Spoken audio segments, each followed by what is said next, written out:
Homer accidentally cut off his finger. He wrapped the wound with a towel and then discovered that his finger had actually been cooked. In the end, he couldn't resist and ate his own finger. Hey, you ate you!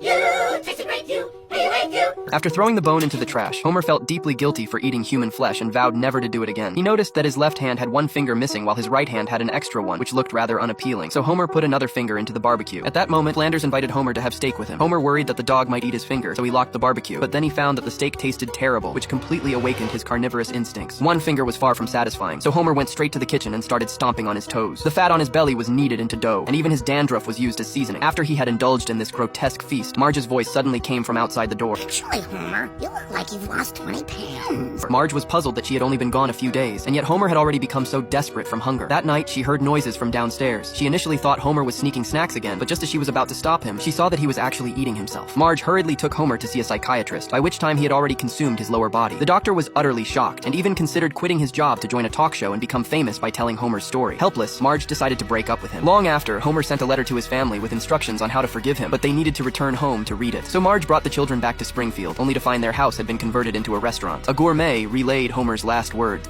He wanted me to pass on these final words. I've failed as a man, but I have succeeded as an ingredient. Bart expressed doubts upon hearing this, and the gourmet immediately brought out a plate containing Homer's cerebellum. After tasting it, Bart found it surprisingly delicious. Marge was relieved as well. Although Homer was gone, his flavor lived on in people's hearts, and Springfield itself was transformed into Homer's gourmet